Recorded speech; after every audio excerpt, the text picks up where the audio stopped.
Authors Over 50, Writing in Life's Sweetest Third. Authors Over 50's weekly podcast celebrates writers and their journeys to publication. Writing after 50 is a whole story on its own, so let's skip to life's sweetest third and talk with authors about their journey from pen to publish. Welcome. I'm Julia Daly, your host, and I invite you to listen to interviews with writers who've achieved their goal of publishing a book just later in life. We've seen award lists for under 30 or under 40, but I've yet to see lists for those who've achieved a significant milestone of their own, launching a new career and publishing their first book after the age of 50. We will hear about these authors' inspirations, struggles, strategies, and the smell of that first book. These writers' journeys inspire me because I'm one of them. My guest today was the historian for Levi Strauss Company in San Francisco for 25 years. Her biography of the company's founder, Levi Strauss, the man who gave blue jeans to the world, won the Foreword Reviews Silver Indie Award in 2017. Her latest work of nonfiction is American Dude Ranch, A Touch of the Cowboy and the Thrill of the West, a cultural history of the Dude Ranch, America's original vacation. It has been reviewed in the Wall Street Journal, True West, Cowgirl, and the Denver Post. She's the president of Women Writing the West, a member of the Western Writers of America, and serves on the board of the Frank Lloyd Wright Marin County Civic Center Conservancy in San Rafael, California. She lives in Sonoma County, California. Welcome to Authors Over 50, Lynn Downey. Thank you, Julia. It's so great to be here. And I realize that I gave you an outdated bio. I am now the past president of Women Writing the West, but still with them and still such a wonderful organization. Well, it is. I'm a member of that organization, and we thank you for your service as president. Lynn, what does it mean to be a consulting archivist and historian to museums, vineyards, and even a Native American tribe? Well, I was trained, I got a library degree from the University of California at Berkeley, but I was trained as an archivist because I also have a degree in history, and I love the stuff, the physical stuff of history, paper, photographs. When I started working for Levi's, it was old jeans and old jackets and Western shirts. So what I do is I go into organizations that have this really scary room with a bunch of stuff in it. They don't know what to do with it. And I go in, I organize it, and I create an inventory or a catalog so they know what they have and they know how to use it. I did that for Beaulieu Vineyards in Rutherford, California.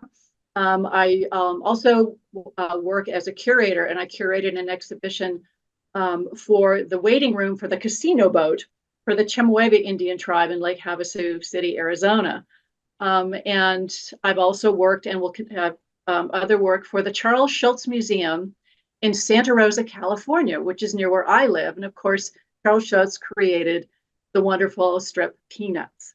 And let me tell you, that was a blast. I was their temporary curator for a while. So I go in and I help people organize what they have, understand what they have, and the best part, help them figure out how to use it, how to use history to tell their story today, and how to use history to show how modern they are as an organization, a corporation, a business, or even a library. It's just a wonderful way to make a living. Well, I'm so fascinated by that. I think that's like getting into someone's attic and finding wonderful treasures. That's always intrigued me so much. So much so I had to hear that answer before I ask you what is normally our first question on Authors Over 50 is, what took you so long to write that first book? Well, I like to say I've been a writer since I was a child. I was the nerdy kid in 5th grade who went, yay, we get to write a term paper. So I've always been a writer. History was always my field and my first love. And I started writing articles for magazines and historical journals in my 30s. And then I co-wrote some books and museum catalogs in my 40s, but it wasn't until I was in my 50s that I wrote my first book on my own, under my own name. Part of that was because I was working full time as the company historian for Levi Strauss Co. And I did do a couple of short works for them as well. But I think it was partly a matter of time, partly a matter of feeling that I was ready. I looked back on some of my articles as I got closer to my 50s. I thought, I could have done better. And I think you and everybody over 50 understands that the older you get, the better a writer you are. And so I felt that I was finally ready. And so my first book was an Arcadia book, the small history books. They're all the same size. They all have a sepia toned cover, and I did an Arcadia book about the history of the company, Levi Strauss Co. And that was a really good start. But I didn't do my first full-time university press history book until after I'd left the company in 2014, and I was 60. Well, once you wrote that book, that manuscript, how did you proceed? Did you search for an agent, decide to choose a hybrid, a small press, or did you self-publish? For my history books, I have gone to university presses. I met an editor for the University of Nevada Press at a conference, and they had a series of books called Short Histories of American Cities. So I pitched the idea of a short history of Sonoma, the town where I lived, and I liked it. And you don't need an agent when you go to a university press. You send them a proposal, they send it out to peer review, and they vote, and they say yes or no. So that book was with a university press. The next book was with the same editor, but a different publisher, and that was my Levi Strauss biography. So that was not a hard sell. Certainly not with the editor, and certainly not with the subject matter. But again, I did have to create a proposal, and go through that process. So my first 4 history books were all with university presses. The last 2 were with University of Oklahoma Press. Wonderful, wonderful organization that I've just loved working with. So that was easy. Once I decided to write fiction, everything was different. I've always loved historical mysteries, and I was really inspired by the mysteries written by an Arizona author named Donis Casey. She has 2 historical mystery series. And in 2012, I was literally reading one of her books, and I had this thought bubble. I would love to write a historical novel with a mystery in it. And it was like somebody turned a movie projector on in my head, and the plot and characters of that story just started going through my head. I had to leap out of my chair and grab pencil and paper. I'll bet you've heard that before. No, I have not. I've heard about people dreaming and having to jump up and write down before those fragments of the dream disappeared, but not the entire movie playing in your head. Now, I write as if I can see the words on the big screen, the characters and all of that, but it doesn't all come to me like it did you. It did. And the writing process, it was like taking dictation, and it was very visual in my head. I'm a very linear word related person. And that's what history is like when I write. But when I write fiction, it's a different part of my brain, let me tell you. So that was 2012. And I wrote 2 nonfiction books after I left the company in 2014. And then I decided, okay, it's time to see if I can do this novel. And I'd made notes. I'd written a couple of half chapters. And it's like, how do you write a novel? Because I knew how to write a history book. Okay, I'll just put my rear end in the chair. And that's what it took. And it just flowed. And it flowed, and it was very raw and very rough. So I tried to get an agent. And I had 3 people turn me down. And then I started researching just sort of really small independent presses. And I found Pronghorn Press in Grable, Wyoming, run by Annette Chaudet. And it's a 1-woman shop. And I sent her my manuscript, and she liked it. And it was February of 2020. And she said, Lynn, I really like your story, but you need a lot. It needs a lot of work. And I'll publish it, but you need to do a very long list of edits. So the first month of the pandemic of 2020, I was in my office, literally printing my manuscript, cutting, pasting, get rid of this character, have this character do this, et cetera, et cetera. 6-8 hours a day for a month. And then I turned that back into Annette. She made a lot more changes. Luckily, she's a horsewoman and I'm not. And so I made a few errors in my first novel, which is about a dude ranch. And she published it, and it came out in October of 2020. Didn't get a lot of traction considering what was going on in the world. But because of her brilliant editing, it won my first novel, Dudes Rush In, won a Will Rogers Medallion Award and took first place for Arizona Historical Fiction at the New Mexico Arizona Book Awards, which blew my mind. That's so wonderful. You and I had the same timing for our books coming out. I had 2 books come out during the pandemic. So we didn't get to go on book tours or do any of the things that we dreamed about. And we had to be very inventive with our marketing, didn't we? Yes, we did. And I learned a lot from that first. And Pronghorn Press is a hybrid publisher. So I did pay a fee for manuscript preparation, editing, and that is also an artist. And she did the cover design. And it was worth every penny. She was wonderful to work with. She's now in Walla Walla, Washington. And her eye got me those awards. And so we did a second novel, which came out last October, Dude or Die. We worked together again. It's like, Lynn, horses don't do this, fix this here. But there was a lot less editing because I'd learned so much from her about how to write fiction. And in the interim, I'd also started writing short stories, which I've discovered is a lot of fun. And I've gotten some finalist honorable mentions, for some of those as well. So it's again, I think I could not have written a novel in my 30s or 40s. There's absolutely no way. I didn't have enough life experience. I didn't know enough about people. I think the publishing world it's kind of harder in some ways now, but also it's kind of easier because there are these hybrid publishers now. And there's also the self-publishing route. So there's so many more opportunities in this day and age, and me now at like almost 70 years old. It's great. There really are. There's so many options for us these days. And the self-published route is not the negative that it used to be. And those books are being edited professionally, and so many of them you can't tell the difference between them and one of the big 5 publishers. And I love the hybrid, and I love the small presses. I think you get so much more attention from them than you do with the big houses, as I've been told. And we're all in the same boat when it comes to having to do our own marketing and publicity. So let's talk about that, because I know that's put on the shoulders of the big 5 published authors as well. Have you had challenges with that? Most of us just want to write. We don't want to promote ourselves. Have you found anything that's worked for you, or maybe something you've tried that hasn't worked?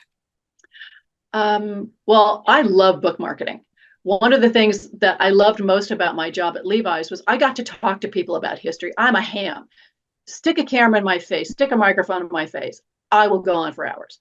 So I loved that. And it's very unusual. You know that. Yes. For writers. I know. I'm just a ham. Pronghorn, Annette, she doesn't have the resources to do any marketing. So it was on me, but that wasn't a problem. And I'd hired a publicist for my first book, recommendation from another author, and she was a disaster, an absolute disaster. So for my second novel, I thought, I'm just going to do all this myself. And I've used social media as one of the greatest gifts to authors and to historians and writers, because it's so easy to get so many people's attention. I also started my own blog, and so I've talked a little bit about dude ranching. I've been doing nothing but writing about dude ranching since, 2021. It's kind of my thing. It's the themes of my novels. It's the theme of my last history book, and there's a lot to work with that, And so I have good relationships with the Dude Ranch Foundation, the Dude Ranchers Association, where I got to talk to people. I will say, in terms of marketing my history books, University of Oklahoma Press does have a publicity arm, but they also have a lot of authors. So I hired my own publicist to publicize the history book, which is easier to do. I'm not a name when it comes to fiction. I'm just this chick who lives in California who writes about dude ranches. I do have traction with readers in terms of the works that I have done about history. So I have a publicist who lives in Tucson, Arizona, and she created an amazing book tour for me for my American Dude Ranch history book in November of 2022. And I highly recommend, if you can find a publicist that you like and that you can work with, I really recommend that. And I found her because she also is the publicist for a really great podcast called Cowboy Up. And podcasts such as yours, podcasts are another gift to writers and of all kinds. So that really helps authors as well. And again, 20 years ago, none of this existed.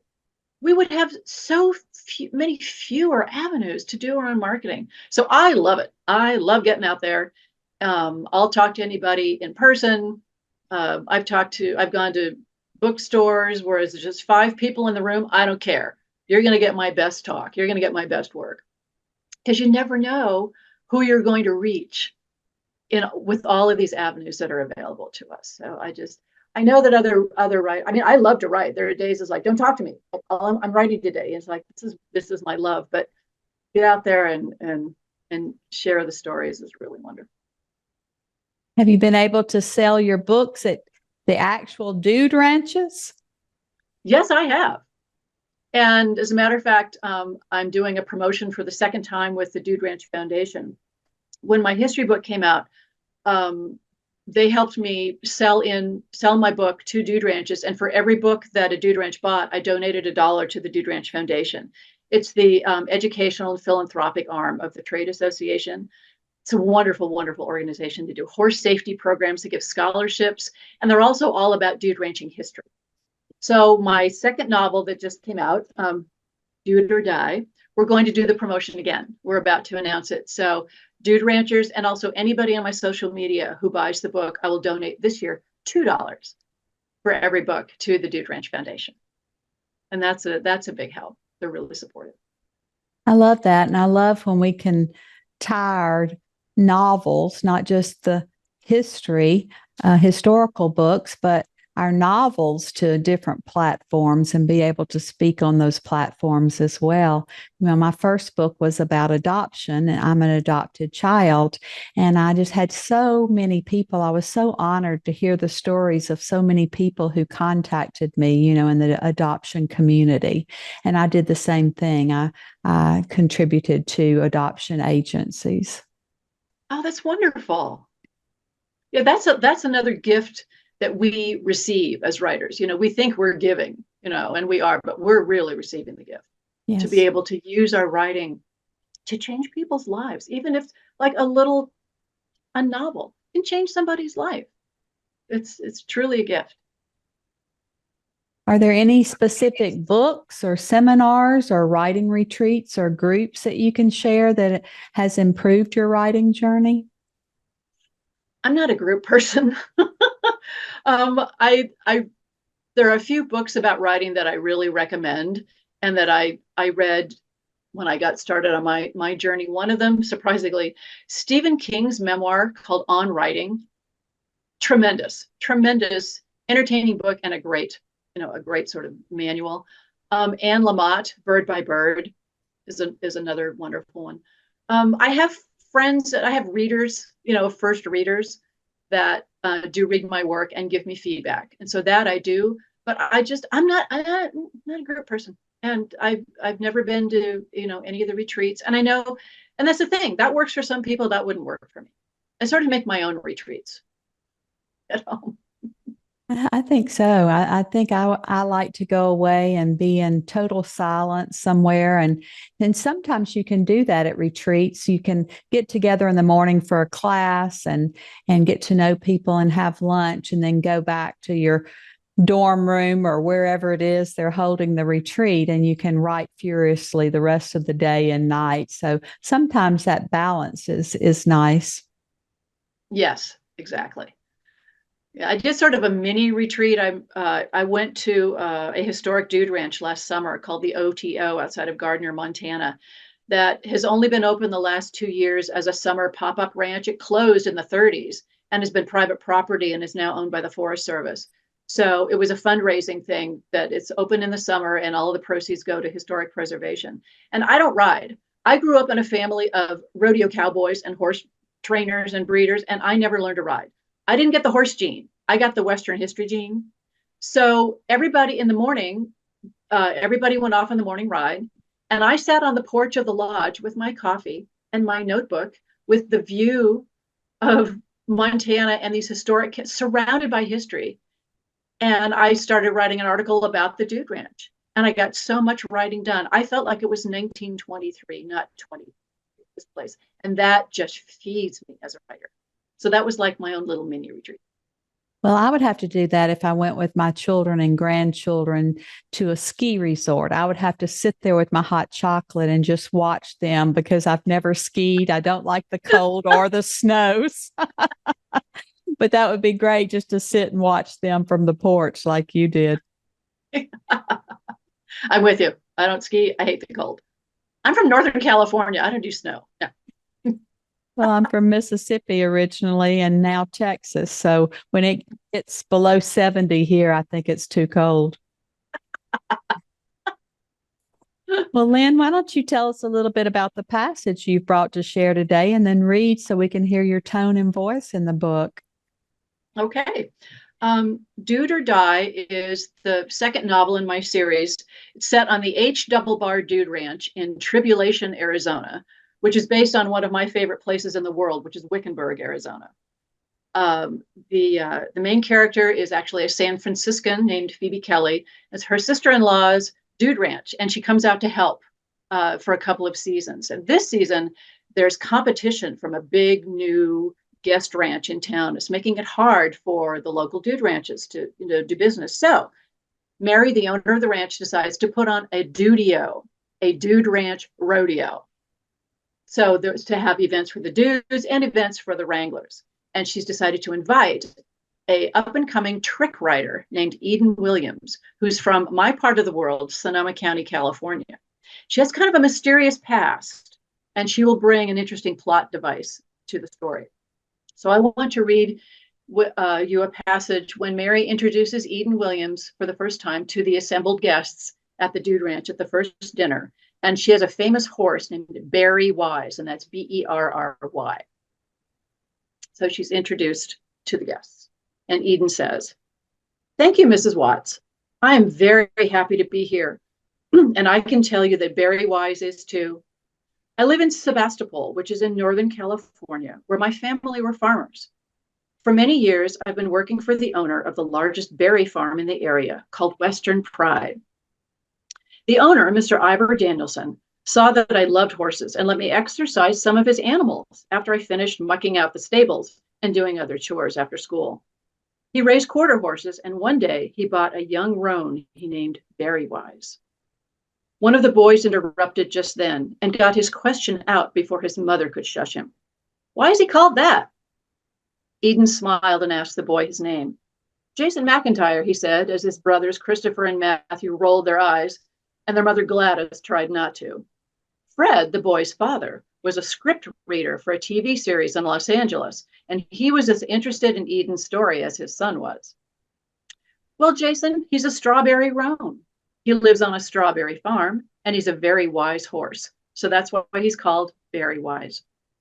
Anyway, Mr. Danielson hired me to start exercising his horses too. And Berry Wise was my favorite. About the same time, I went to some local rodeos and saw young people doing trick riding stunts, which looked like a lot of fun. So I decided to learn some of them for myself when I was taking Berry out for his run. One day, Mr. Danielson saw what I was doing. She paused, and as expected, she had everyone's full attention. She then turned back to Jason and said, "What do you think happened next?"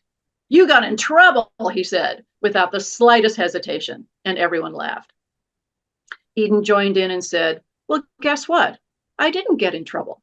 In fact, Mr. Danielson was so impressed, he gave me time to practice the tricks I was learning with Berry Wise. I entered the rodeos around where I lived and started winning prizes. Berry's owner then made me a bargain. If I would help advertise the Berry farm, he would sponsor me to travel even farther to show what a great trick riding horse Berry Wise is. That's great. I love that setup. I can just see that happening. Horses and berries. How can you beat that? Exactly. And because from my years of working at Levi's, I spent a lot of time talking about the clothes that people are wearing because it's 1954. So we're talking the 50s, one of the heydays of dude ranching. And also the clothes were just so wonderful in the 1950s. So she wears a satin rodeo shirt, and on the back is embroidered the name of the Berry farm when she does her trick riding. And I read a lot of books about what kind of tricks there are. And I did research on some of the really famous trick riders. And that was challenging to be able to describe. Again, I don't ride, to describe how to make these tricks come alive with words. And Annette was very helpful, my editor at Program. She was very helpful with that. She was very helpful in helping me come up with the activities for the dudes and the kids to do at the Dude Ranch. The Dude Ranch Rodeo was it again. I've always wanted to go to one of those and take the grandchildren. I just think that would be wonderful to do. We've been on trail rides and even rides in Spain down to the beach, and things like that. But to be able to have that every day, and it'd be like summer camp. And I loved summer camp. That's what it's like. And every dude ranch is different, and you can have every kind of experience you want. And they're always, the ones I've seen, the ones I've been to, are just always so great with kids. Can I tell you a story from one of my dude ranches? The White Stallion Ranch outside of Tucson, Arizona, is from dates from the 1960s. But as many dude ranches have had to do, they've had to modernize and offer activities that they never would have offered in the 1950s. But of course, the backbone is always horseback riding.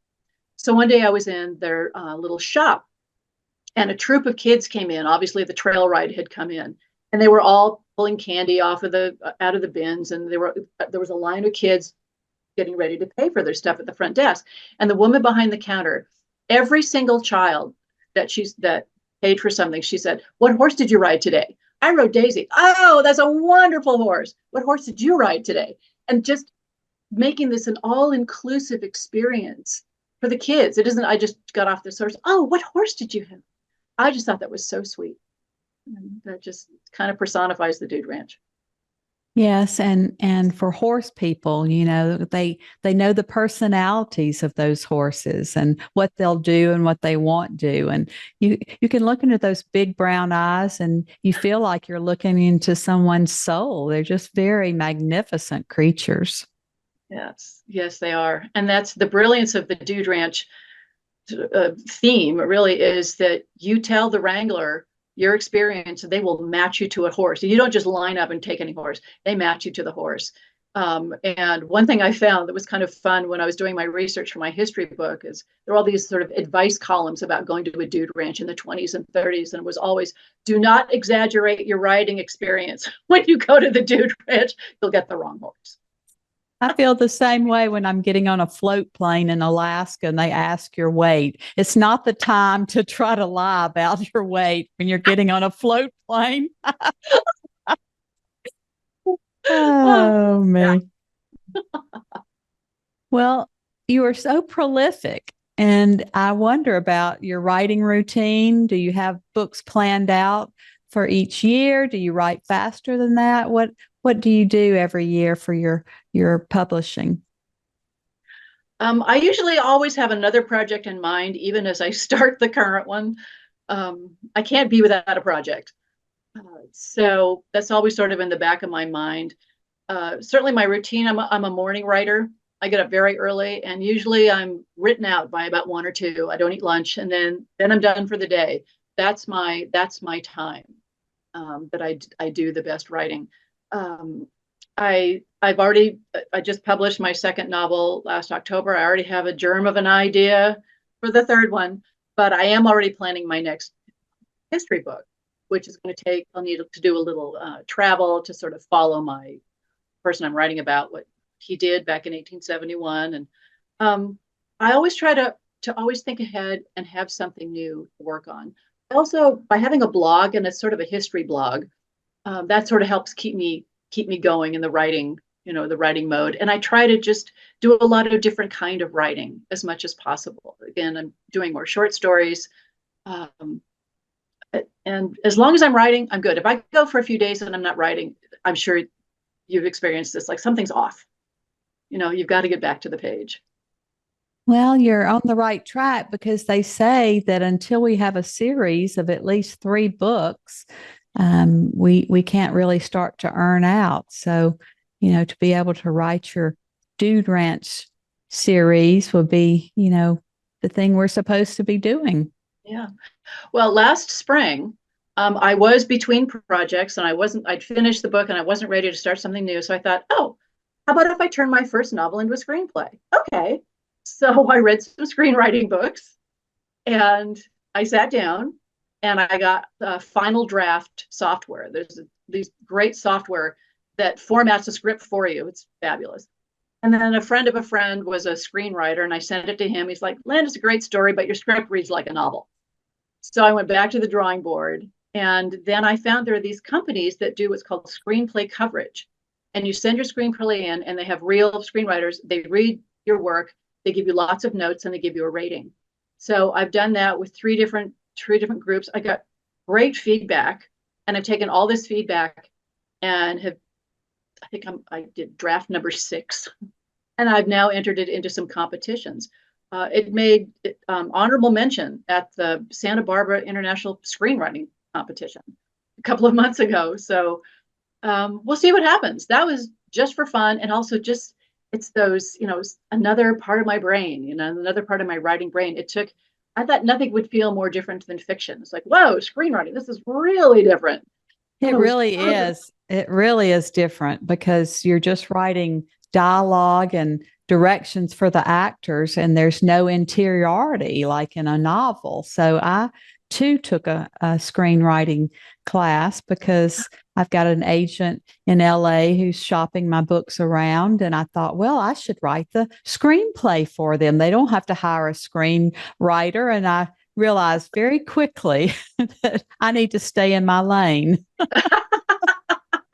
I probably do too, but it's been a great experience. And interestingly, I had to make quite a few plot changes to make it work as a film. I'm sure you've discovered that as well. It's like, okay, yeah, this works in a book, just not work in a movie. This movie. You talked about doing a lot of research about the ranches. And your history books, do you complete your research before you begin writing, or do you do it as you go along? I complete it first. That's the best way for me to do it. I was fortunate enough to get a research fellowship at the Buffalo Bill Museum in Cody when I was doing my Dude Ranch history book. They had an entire archive of a dude ranch there. It was just gold. And then I also got a travel grant to the American Heritage Center at the University of Wyoming in Laramie, where there were a lot of other like Dude Ranch materials. And there were other places that I couldn't travel. The Montana Historical Society had a series of letters I wanted. Well, I have a friend who lives in Helena, so he went to the Historical Society and did the research for me. And there was a small collection of a woman Dude Ranch owner in Montana that was at Montana State. And so I just paid the library and they scanned the materials for me. Another fabulous, wonderful thing for historians and writers is to be able to get digital files when you can't travel to do your research. So yeah, I do all my research. I fill a filing cabinet full of information, and then I sit that down and start working on the outline, the flow, and then I have everything I need in my filing cabinet. That's very unusual too, I think, the way that you do that, because a lot of writers say, well, I thought that I had researched everything that I needed, but I had to do it as I went along. So that's great for you to do it all in advance. Well, it's very true that sometimes I'd be working on something. It's like, I think I need to know a little bit more about this. So that certainly did happen. And I have a friend who's a historian, and he just can't stop. He can't stop researching. And like, you have to stop at some point and start writing. Maybe you'll find out you'll need more, but you got to start writing. Research is a rabbit hole that we can fall down. It's fun. Well, Lynn, what does writing success look like to you personally? Hmm. Well, as we talked before, that something that I write will enhance someone else's life. And as a historian, it's very important to me that stories that have never been told get out there. That is why I exist as a historian, is to tell unknown stories. One of the nonfiction books I wrote after the Levi book was about a woman's tuberculosis sanatorium in Marin County, where I'm from. It was one of only 3 sanatoria just for women with tuberculosis in history. And my grandmother was a patient there in the 1920s. And I grew up hearing her stories about this place. And I discovered that the archive of the sanatorium was still on the property. That was a Girl Scout camp when I was a kid, and I had no idea that it had been this sanatorium. I spent 30 years researching, writing a lot of journal articles about this place, and I finally got to write the book. This place saved my grandmother's life. She was given 3 months to live when she was 24 years old, and she lived to be 102 because of this place. And so that's one of the most meaningful books I think I will ever write, because it was about my grandmother. My life would have been so different if I hadn't had her.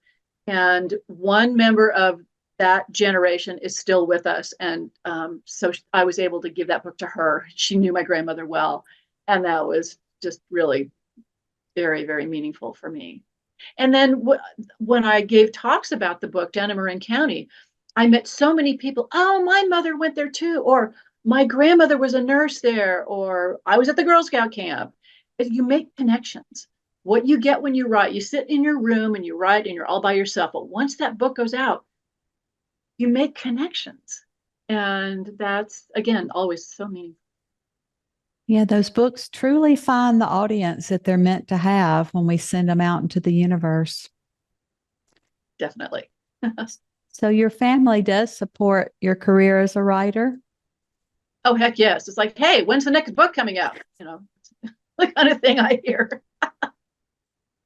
Well, that's great. I interview a lot of people who have written memoirs, and sometimes family secrets that come out are not always applauded in families.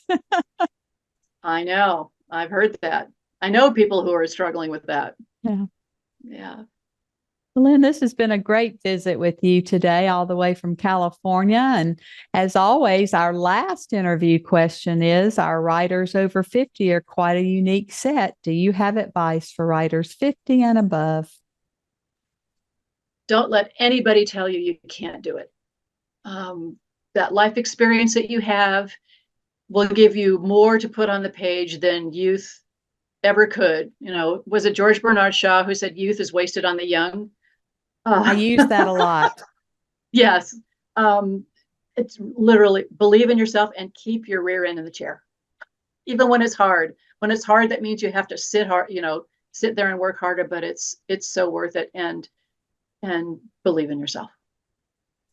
That's great advice. And I can tell your love of history and how many people you've influenced over the years with all of your books and your service to organizations. So thank you so much for being with us here today. And we're excited now to count you among our authors over 50. Thank you, Julia. This has just been a treat. Thank you for joining us today. Please look for Authors Over 50 every Thursday, when we will have conversations with accomplished debut novelists over the age of 50. Please subscribe and share with a friend. And check out my own publication journey after 50 at www.juliadaily, that's DAILY, like dailynewspaper.com. Until next time, keep reading and writing. And remember, it's never too late to fulfill a dream in life's sweetest third.